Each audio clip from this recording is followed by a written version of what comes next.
Hello everyone, I'm here, and welcome back to WUCHANG Fallen Feathers.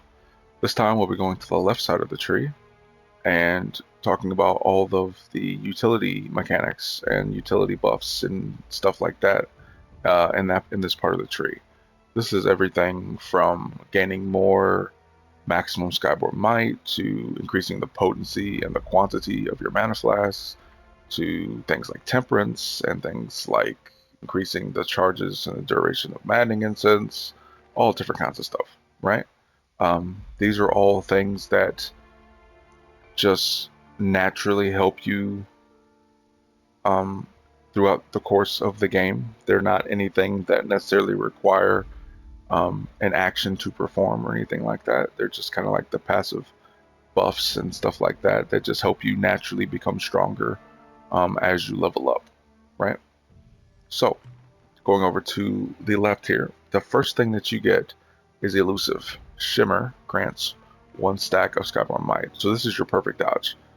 You start with this, you never have to activate it. But that's just what it is. It gives you the ability to perfect dodge and to gain Skyborn Might from that, right? Going over further, you have Skyborn Call 1. This increases the maximum stack of Skyborn Might by 2. So when you start the game, I think you only start with like 1 or 2 feathers for Skyborn Might, right? You can only get like 1 or 2 stacks of it. This increases that by 2, so then it goes up to like 3 or 4. And you'll get at least 1 or 2 more of these as you go further into the tree.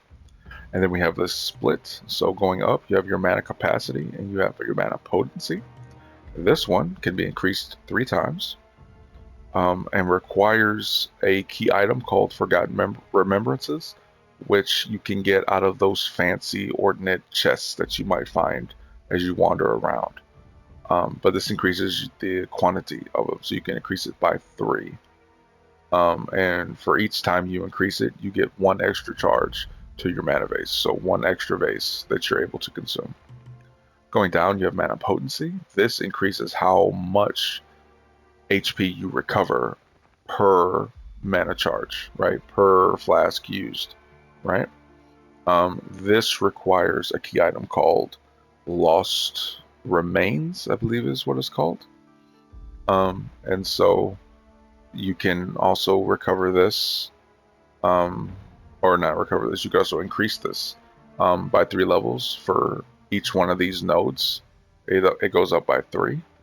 I don't have like concrete data as to telling you how much you get per stack. All I know is that the more you build this up, the less you'll have to use your vases because you'll be healing more per vase, right?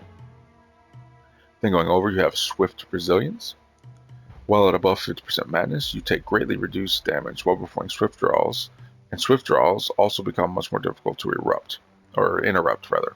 So swift draws are that fancy mechanic where if you have 2 different weapon types equipped, and you have Skyborn Might, you can immediately go mid-combo, immediately go from one weapon to the next weapon.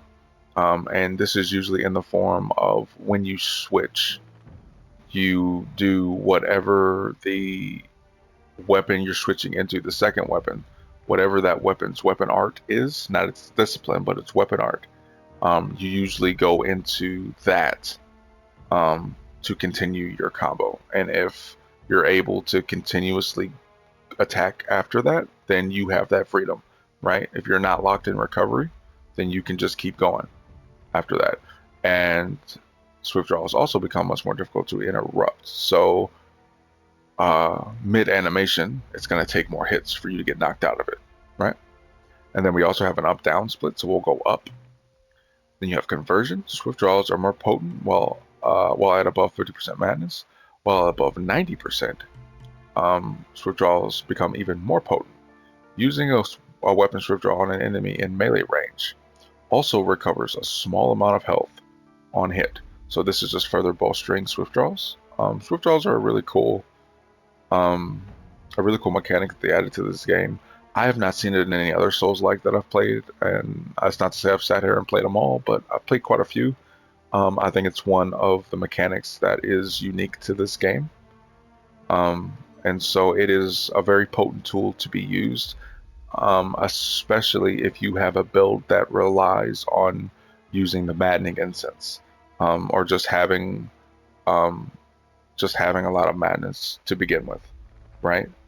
You get a lot more, I should say, a lot more out of swift draws if you're endowed with madness, right? And then going up, you have Still Resolve. While at above 50% madness, you gain 1 stack of Skyborn Might upon deflecting. So this is really good to use if not only you're taking advantage of the madness gauge, but you're using something like dual blades or longsword specifically. Both of those have moves that can deflect, and so when you do deflect with either one of those weapon types, while at above 50% madness, you will gain Skyborn Might for deflecting. And then going down, you have Alacrity. While above 50% madness, you gain 1 stack of Skyborn Might upon using Alacrity. So while you use certain spells, and it will generally tell you which spells and that spell's description, if it allows you to gain the properties of Alacrity. If it does, then while at above 50% madness, once you use a spell and they try to hit you mid-animation, you'll just kind of meld back into the void, right? As you can see, you won't take any damage, and you'll just put some distance between you and the enemy. And then, you know, you can just, you're at neutral at that point, right? You can just do whatever it is that you need to do given the circumstance at that time, right? So Alacrity is really good, especially for magic users. It's almost a must-have for magic users. I mean, being able to avoid damage is really good, like in any situation, but specifically for casting spells, right? And then going down, you have Unbroken Focus. While at above 90% madness, the buff provided by Biding Time will not decay below 3 stacks. So this is a buff to the Biding Time mechanic for one-handed swords, which basically states that so long as you're using a one-handed sword and you have the prerequisite node unlocked, while you're using a one-handed sword, that's light attacks, dash attacks, heavy attacks, certain weapon skills, certain disciplines, you'll gain stacks for Biding Time, and it naturally regenerates this Biding Time, but you can gain stacks to make it accelerate and move further than it otherwise would through natural regeneration. Oh boy, I just lost my train of thought. I'm sorry. But basically what this is saying is that as you do that, you get more stacks of Skyborn Might, right? You get a stack of Skyborn Might as soon as that meter for Biding Time is filled up. What this does is it allows it to where it will not decay below 3 stacks. So no matter what, if you have Biding Time and you're using a one-handed sword, it will your Skyborn Might will never go under 3 stacks, right? It physically cannot, so long as you're at 90% madness, right? And then going over, you kind of have like this tree here, right? Further branching off. So this is Fiery Embers, increases the burn buildup caused by spells. Withering Touch increases the corruption buildup caused by spells. Crackling Well increases the paralysis buildup caused by spells. Blightful Spellslinger increases the blight buildup caused by spells. And Frozen Veil increases the frostbite buildup caused by spells. So whether you're using, I think this primarily deals with just magic-based or magic-type spells. There might be some feathering spells in there where this applies to. But if not, basically stating any spell that is able to proc some kind of status ailment, these just kind of help with that, right? Whether it's burn or corruption or paralysis, blight, frostbite, whatever, this just helps further the potency of those spells, right? And allow you to proc faster, basically. And then going over to the left from Swift Resilience, you have 1 level of +5 Vitality. Going up and down, you have another Mana Capacity and Mana Potency, both that have 3 levels apiece. Then you have 1 level of +1 Vitality. Going up, you have Health Siphon. While at above 90% Madness, the final strike of weapon light attack combos, any weapon light attack combos, restores some health on hit. So this is just good. This is just good to have if you're just trying to finish your combo, right? You get some health back. And if you're getting health back, then that means you're not using your Manna Vase, which means you can use it at a more opportune time when things seem the most dangerous. So that's good. And then going over, you have Energetic. You receive a small amount of stamina upon gaining Skyborn Might.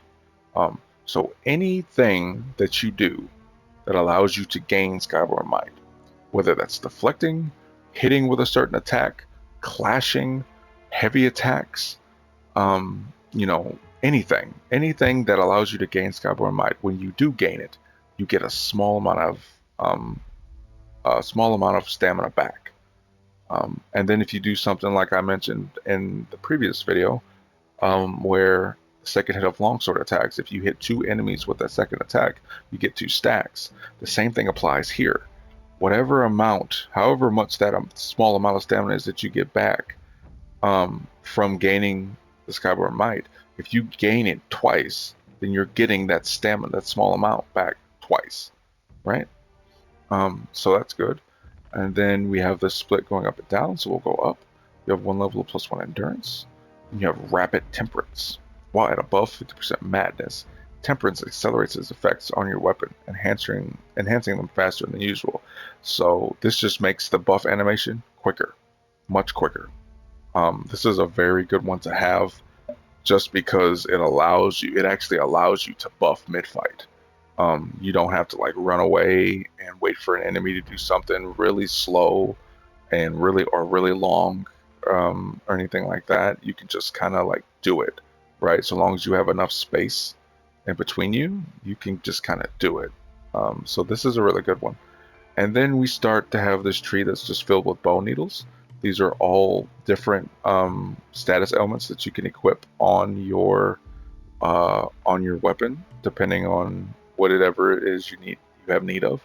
So you have bone needle for poise break, you have a bone needle for lightning damage, a bone needle for frostbite damage, a bone needle for corruption, and a bone needle for blight, right?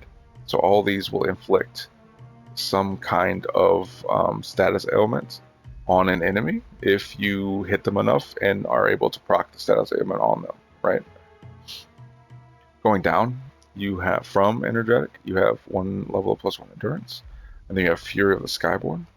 While at above 50% madness, the Skyborn Might cost of casting Echo type spells is reduced by 1 stack. So Echo type spells are spells that you get from defeating bosses, specifically the spells that you get from defeating bosses. So while at above 50% madness, the cost of casting these types of spells is automatically reduced by 1 stack.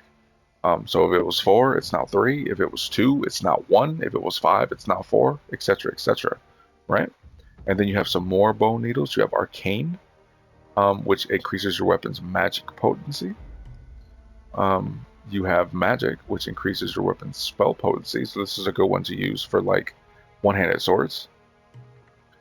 You have Leech, which allows you to leech health from enemies. So if you just want to continuously hit them, say with like dual blades, you have a leech on it, you're just going to be getting health back, doing damage to them, getting health back for yourself. Really good. And then you have Feathering.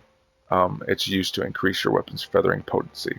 So if you have a weapon like one-handed swords, or like this, there's a specific longsword that does feathering damage. If you have that, and then let's say you build up the feathering stat, you can equip this as well and use it, and you'll be doing even more damage via feathering, right? So that's really good. And then going over to the left, you have 1 level of +1 vitality. Going up, you have Alteration. This unlocks one of the Acupoint's Temperance slots when you go into Temperance. Normally they just kind of start you with, I think they start you with like the main one, and I don't, I don't know if they, I don't know if you have, I don't think you have to unlock all of them. I think they start you with like the main one and then like one sub one, right? And so that you have to go and unlock these in order to get more of the sub slots. There's 4 sub slots, but you have to go and unlock these nodes in order to get more of the sub slots, which just allows you to add more onto your temperance, further bolstering how much damage your temperance does, how easy it is to proc a specific status ailment, how long the temperance lasts, its duration before it wears out, all that different kind of stuff, right? So these are always good to have. And then going down, you have temper, which gives you an additional charge to your temperance. So instead of only being able to use it once, you can now use it twice. Going over to the left, you have another level of +1 vitality. Going up, you have Rising Madness. It has 3 levels, and it increases the charges of the Maddening Incense by 1 for each level. So if you are somebody who is really into the madness mechanic, and you want to make sure that you stay there, even after like defeating an inner demon or something like that, you just want to have the buffs that come with madness, then you would use something like this, and this just allows you to have more charges for your Maddening Incense, so you can stay at madness longer, right? Same idea for this. This has prolonged madness. This has 5 levels, and it increases the Maddening Incense's duration. There is not a whole lot that I can tell you about this. I don't really know what they mean by duration. I think if I had to guess what it meant, I think it means that because when you use Maddening Incense, you gain a set amount of madness, and then it prevents you from. I think it prevents you from gaining any more madness for like a time. And I think what this does is it increases that duration of how much longer you can go without increasing your madness even further, right? You just use the item, it's increased a certain amount, and then any time after that, whether you die or do anything, or be a part of anything else that might increase your madness, this like stops that, right? So the longer that you have to stop that, the more you don't really have to worry about constantly facing your demon or anything like that, right? So that's good to have. Then going over, you have Skyborn Call 2, which increases the maximum stacks of Skyborn Might by 1. So now you have another stack, another maximum stack that's added to your Skyborn Might. And at this point, you should be at like four stacks by the time you reach this. And then going up, you have Skyborn Resilience. Spells that require 4 or more Skyborn Might increase your tenacity, making these spells more difficult for enemies to interrupt. So as you can see, she's casting the spell, but this dude hits her hard with like a heavy axe attack, right? But she's still going through it, right? So it boosts your poise. Basically, it's going to take more hits for them to knock you out of that animation, right? Which is good if you're a spellcaster. Going down, you have Impact. While at above 50% madness, you gain increased feathering attack power, provided your weapon has a feathering attack power. So like I said, one-handed swords are good for this. There is a specific longsword that's good for this. There might be a use case for this for spears. I know there's a little bit of feathering in that tree as well. But basically stating if you're using some kind of weapon that does feathering damage, this is just good to have, right? You do more feathering damage, basically. Going over to the left, you have 1 level of +1 vitality, and then going up, you have another temper, which increases your temper's charges by another 1. So now instead of 2, you have 3. Going over, you have 1 level of +1 endurance, and then going up, you have another mana capacity. Going down, another mana potency node. Both can be increased by 3. And then going over, you have Skyborn Call 3, which increases the maximum stack of the maximum stacks of your Skyborn Might by 1. So now you're at 5, and you're at the maximum amount of stacks that you can have for Skyborn Might. By the time you reach this point, everything after this is just going to supplement secondary and tertiary parts of your playstyle and of your build, right? So as you can see, we have this split. Going up, it's all magic. It's all magic. These 4 going up are all 5 levels of +1 magic. Going to the left, that's 1 level, that's 1 level, and then the 2 big ones are +5, right? So this is all magic. So if you're using magic, like I am, as you can see, this is a very good tree to spec into. You want to try to spec into every single one of these, because your magic is going to be very powerful at that point. And going down, it's the same idea, just for feathering. All these are +5, or not +5, they're 5 levels of +1, which I guess makes them +5, but I digress. And then +1, +1, +5, +5, right? So there's, as you can see, there's kind of like this split here, right? Am I going into magic, or am I going into feathering? Feathering is about more than just the type of spells you can do. It also directly correlates to weapon damage, right? Depending on the weapon that you have, right? Still good if you're going to be using feathering type spells, but very important to get if you are speccing into feathering, because it increases more than just the spell's attack power, right? The spell's damage. It also increases your weapon's attack power. So good one to have if you have spec into feathering. Going further to the left, you have 1 level of +1 vitality, 1 level of +1 endurance. Going down, another alteration. So now you have another subslot in your temperance that you can add a needle to. Going over to the left, you have +1, 1 level of +1 endurance. Going over further, you have 3 levels of +1 endurance. Then you kind of have another split. So we're going to go over to the left, 1 level of +1 endurance. And then you have your final mana potency node. This one only goes up, but lost remains, that's what it's called. You have your final node for mana potency. This one only goes up 1 level. And so this should be the one that increases your mana base recovery to +10. And so by that point, you'll be healing about as much as you can possibly heal with one mana base, which is really good. And then if we decide to use the split again, we'll go down. You have 5 levels of +1 feathering, 5 levels of +1 feathering, and then the final alteration, which increases the last subslot. So now by the time you get this, you should have all 4 subslots plus the main slot. So that's a total of 5 needles that you can equip, 1 primary, 4 secondary. Going up, you have 5 levels +1 magic, 5 levels +1 magic, and then the final mana capacity. This can be increased 3 more times. And so by the time you're done with this one, you should have 12 additional charges to your mana base, bringing you to a total of 15. And combined with this, if you have 15 vases that have +10 recovery, then you shouldn't be having to use those very often at all. You definitely don't need to max this out to beat the game. But you know, it's just nice to have, right? And that's it, right? Like, that's the tree. So this is everything that you get, right? And so I guess to kind of summarize, you know, we have gone over this entire tree. From the left, the utility, the top left, axe, the top right, dual blades, the direct right, one-handed swords, the bottom right, spears, and the bottom left, long swords. So that is everything. That is every node, basically.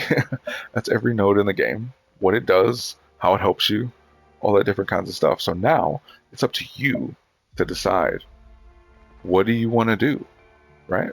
What's your build? What do you want your kit to look like? What weapons do you want to use? How much damage do you want to get out of them via scaling? So what stats are you going to spec into? Are you going for an agility-based build? Are you going for a strength-based build? Are you really into magic? Are you going to try feathering yourself? It's all up to you at this point. What kind of mechanics do you want to have? Do you want to be able to gain tons and tons of Skyborn Might? Do you want to be able to clash? Do you want to be able to proc status elements on enemies? There's so many different options. And that's just from like a single-minded perspective, right? You can mix and match each of these as you want to mix and match each of these. Your build is unique to you, right? Now, obviously, there's some things that might be better than others. I wouldn't say there's a quote unquote meta in this game for what's the absolute best and what is just not unviable and anything like that. I would just say like we've gone over all these options. We've gone over every node in the skill tree. By now, I would imagine that you have enough information to make the very best build that you want to make. And as you can see, I'm level 106. And this is just what I've got, right? This is what I've spec'd into personally myself. And right now, I feel pretty good about my build. And like I said, at any time that I didn't want to use this anymore, just head to the middle, reset all my nodes, and then go in a completely different direction. Maybe instead of, this and this, I might go for this and this, or I might go for this and this, right? It really just depends on what you want to do. And I like it. I like it a lot. I like how much viability there is in this game. I love how much flexibility there is in this game. I like that there's no real penalty for specking into something wrong, because you can't really spec into anything wrong, because anytime you spend a node that you didn't want to spend, you can just respec it. If you want to try different types of weapons and you want them to be as powerful as they can, you can just respec your nodes here, and you get your upgrade materials back. You can go back into another weapon type, and ascend that as you want to ascend that, right? Like, there's just so many different ways that you can go. There's a deepness to it. If you're really into Skyborn Might, you could go for something like this, right?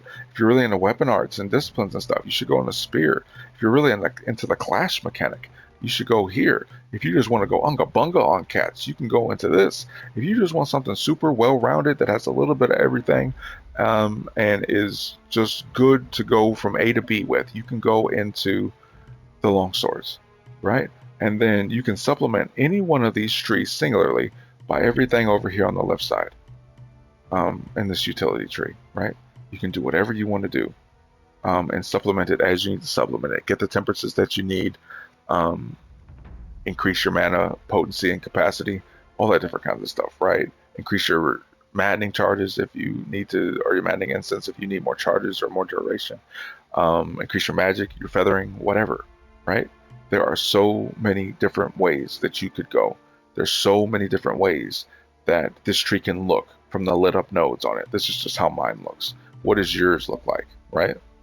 So, with all that being said, this was it. I really don't have anything else to talk about when it comes to the skill tree. I enjoyed doing it, though. I enjoyed talking about it. It was fun for me, at least. So I hope you got something out of this. I hope it sparked some ideas in your brain, gave you a little inspiration as to what you might want to do, or different ways, different paths that you might want to go down. And above all, I hope you have fun with it, because at the end of the day, that's all that this is supposed to be. It's just supposed to be fun, right? So I hope you have fun with it, because I've been having a blast with it all this time that I've been playing it. And I hope that this was informative for you, and that it was educational, and that it gave you the information that you needed to make the very best build possible, right? So, with all that out of the way, this is Omni. Thank you all for watching.